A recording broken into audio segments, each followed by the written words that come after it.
Hello, Mary Middlestad here today from Design and Be Merry, and a few weeks ago I had somebody request that I do a video about putting color onto some of your wool work. Obviously these methods could also apply to regular cotton fabrics, other fabrics, but this person had particularly requested, knowing that I had done some of this on some of my pieces.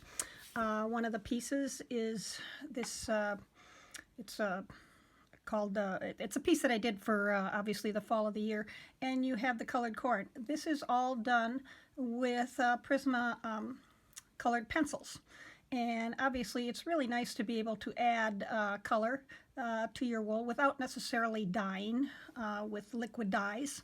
Obviously that can also be done, but this is very specific and you can place it where you would like. I also have done it in one of my newer pieces. I used Shiva Paint Stiks, and if you see on the, let's see if I can get it up here, on the, well, where's my finger here? You can see it on the pine cones. And I tipped the pine cones with the silver paint stick to just give them a little bit of a sparkly glow, and obviously it just adds a little extra touch. And lastly, I used it on a fairly large piece I did out of a series, and this was some time ago, and I used paint sticks, and I may have mixed in some colored pencil, I don't remember, but I know I used the oil paint sticks to blend in and add dimension around the stitches and around the appliques. It's just a lot of fun to use, and something that you can easily add. So what I'll do today is I will talk a little bit about each of these materials and hopefully get you started if you have the interest in working on these things. Also, my samples will be both on wool felt blends and regular wool, as well as some cork. The first example you saw was obviously colored pencils. Colored pencils. The key to colored pencils is using a good quality colored pencil. You know, a lot of times you can go into the dollar store and you'll find a box of colored pencils. And as tempting it is to have a not expensive thing, they're much harder to work with. You can certainly try it, but they're much harder. So I use the Prismacolor. The big surprise is colored pencils are not cheap. This is the brand I got, and I got a large tin. I believe I bought mine from Amazon from their program where they take things that are dented and wrecked. And in this case, the cover was damaged. Didn't make any difference in the colored pencils. You can also seek out used ones. They don't have to be new ones. And you also probably want to get a sharpener, something like this, that easily opens and fits a specific sharpener. To work with these, and this is actual wool, what you remember is less is more. You always want to start with a little bit. Each wool will be different. Use the side, a little bit to the side of the pencil, and try and go in gently, a little bit at a time. I'll hold it up and you can just see it's barely starting to make a mark. And if you lay it on your side, you can kind of fuzz it in. Part of it will depend upon the bloom that's on your wool, how fuzzy it is. Some wools are fuzzier than others. You can obviously start to go much heavier if you would like to add more color. You can obviously blend, but use a very light touch. You can always add more. You really can't take it off. And that also works just as well on your wool felt blends. And again, you can blend them up. Remember, you're not going to go back generally and fix this. Sometimes you can clip a little bit of the bloom off, but you should be able to see a little bit. I'll do some green, see if you can do it. But it certainly adds a very fun dimension to your piece. Now, the key to it is generally I press this all with a hot iron to kind of set it. I don't believe it would all come out if you did this in the wash, but this is more appropriate for pieces that you're not going to really be washing. I can't attest to the permanence of the colored pencil if it were subjected to regular washing. All right, that covers the colored pencil. Another really easy one to use is, and this I picked up, I think I must have picked this up at a garage sale. All I know is that I've got it. And these are Pastel Dye Sticks, and I think they're very similar. I tried to do some research on what they were actually made out of. It's some type of a dye in a medium that is not unlike a crayon. And for those of you who may know, they do make crayons that you can color onto paper and then turn the paper onto fabric, press it with an iron, and have the dye go on. I did this with my kids when they were young for their birthday party. I had the people all draw a picture, or the kids at the party, and then I made a quilt out of it for each of my kids. And they actually held up pretty well. It faded over time, but I was washing that comforter with regularity. Anyways, I picked this up. They are acid-free. They leave the fabric with a soft hand. And they really, you can wash them out before they're heat set. What you do with these is you color on these, and then you heat set them. That can be done. So these are a little stronger to have, and you color them in the same way. And again, it depends upon how much bloom you have on your fabric. What you'll have, and you may get a little piece.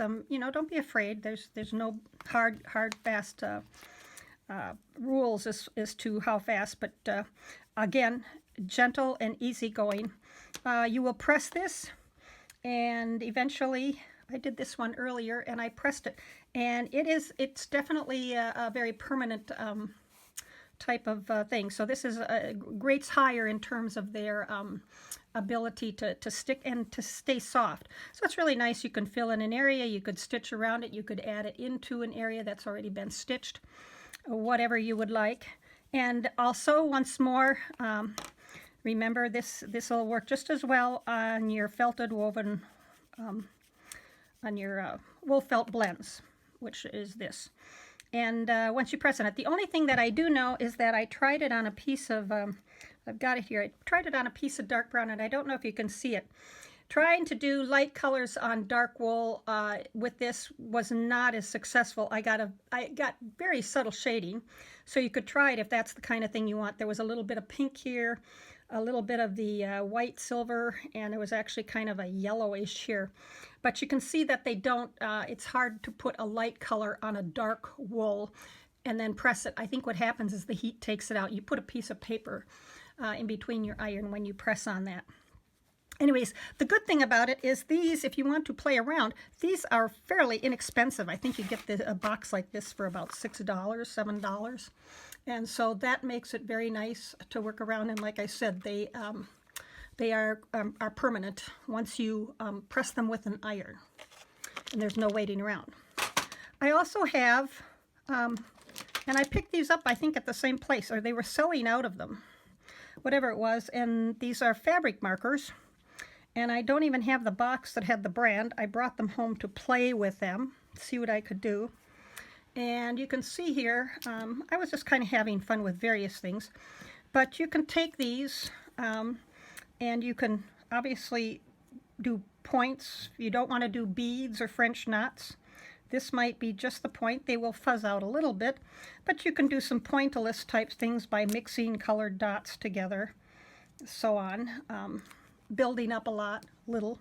You can obviously also color with these.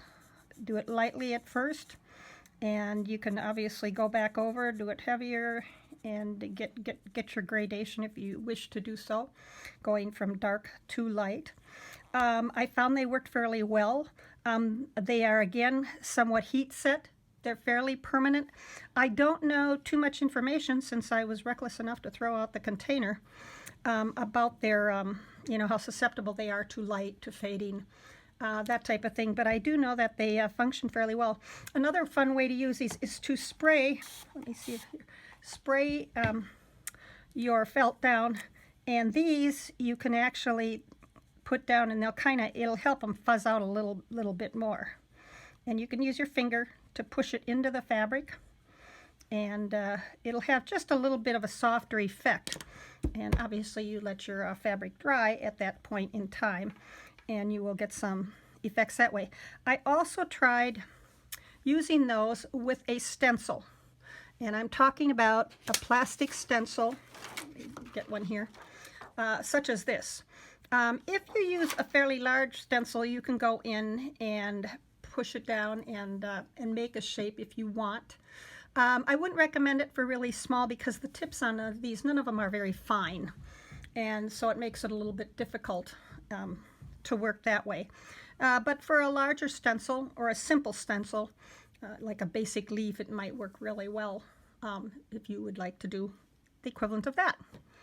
Anyway, so that's another way you can add color. The other thing is the colors are more limited with these fabric pens. They're usually just, you know, basic colors. You've got about, I think, a dozen basic colors, maybe some pastels. And they don't work, again, real well on a dark wool. Now I have a blue wool here, and let's see what happens if I can get some green. You know, okay, so I'm going to get some green effect here. Part of this is also having you experiment, and that should be part of the fun, is what happens when I put it. Do I want a subtle effect? Do I want to, you know, do I want?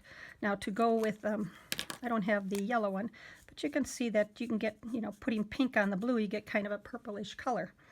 So part of it should be experimenting.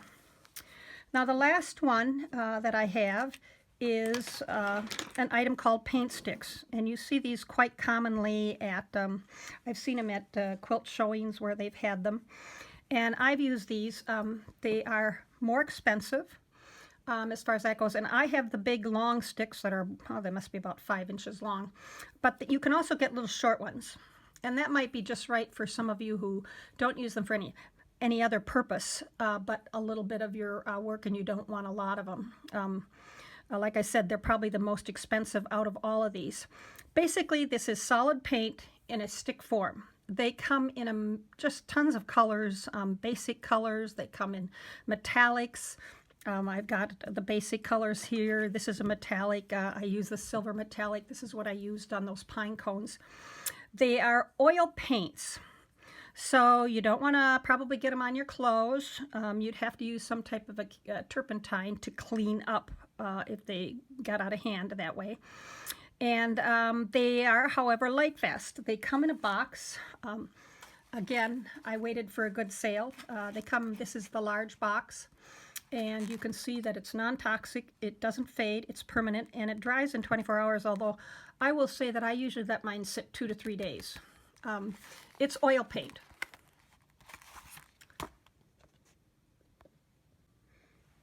Sorry about that.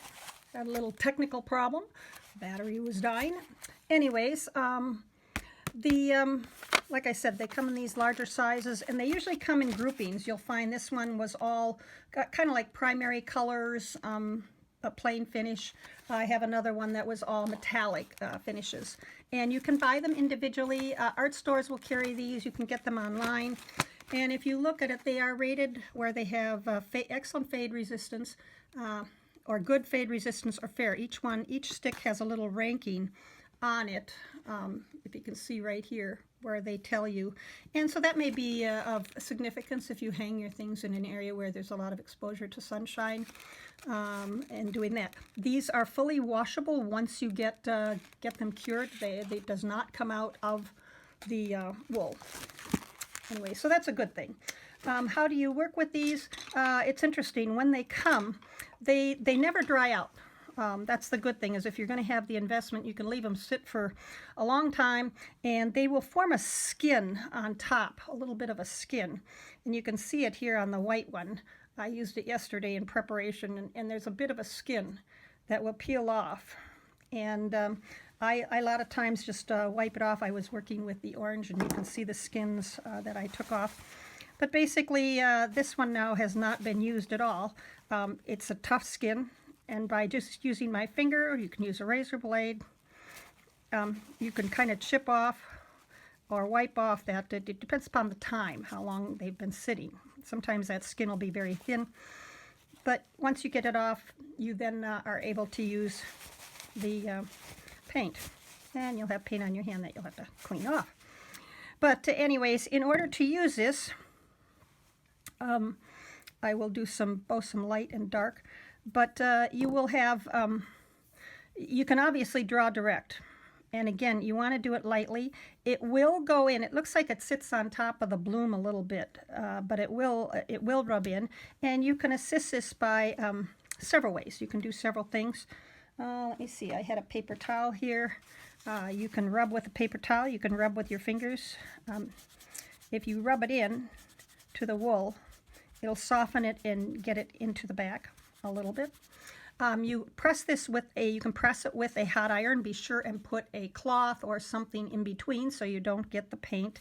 Remember, it is an oil paint, doing that way. You can also apply it by putting the paint on the paper towel and then rubbing it. You can use your fingers, so you can definitely do that. Another thing that I have done is I buy these cheap, inexpensive brushes. They don't cost very much, and you can either put the oil paint right on the brush. The nice thing about these brushes is you can throw them up, and you can brush that you want. And if you have the orange, I recommend that you use a different brush for each. Let's see here. This has got a little bit of a skin on it. Let's see, I'll put this down here and then we can brush it that way too. So you can, it's going to get kind of a muddy mix because I got some of the blue on there. But anyway, so that's one way that you can use it. You can also use these short stubby ones, much like a stencil, and get it going, and obviously just punch it out.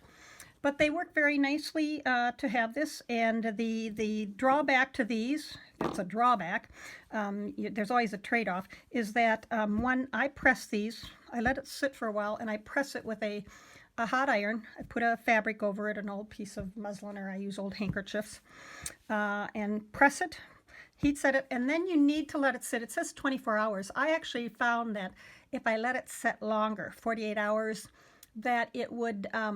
it became to the point where I always checked it. I was rubbing it with my fingers to see if it would come off with my fingers. And it doesn't after so long. And the other thing is the dark colors do better on your darker, when you put a white, you can get more of a reaction on the dark fabric than with colored pencils. Obviously the fabric markers don't work that way. And the last thing that I will share with you, the other thing I was going to say, two other things, is one of the things that you can do with color, some of these things is to use, if you don't want to use a paper towel, which is a common thing, if you're familiar with art materials, there's a thing called a stump, a paper stump, or tortillon. And basically all that means, it's a fancy, it looks like a pencil that is rolled up paper that's been rolled up real tight, and it has a pencil looking edge to it.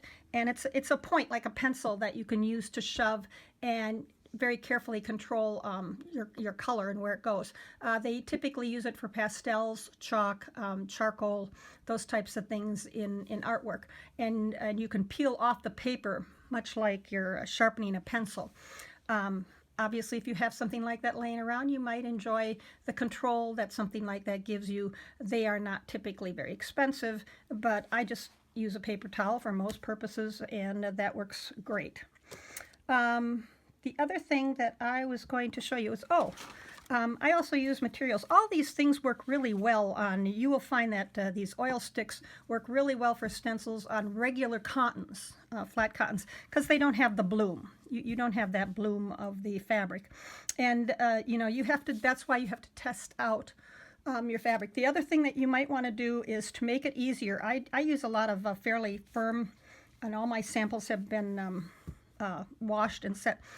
Put a piece of fusible backing on, or freezer paper on the back of your piece, and it will keep the fabric from stretching and pulling. And that might make it easier for you to put on the color and keep it going where it's going. I also got curious. I obviously have a line of wool and cork, actual cork fabric patterns.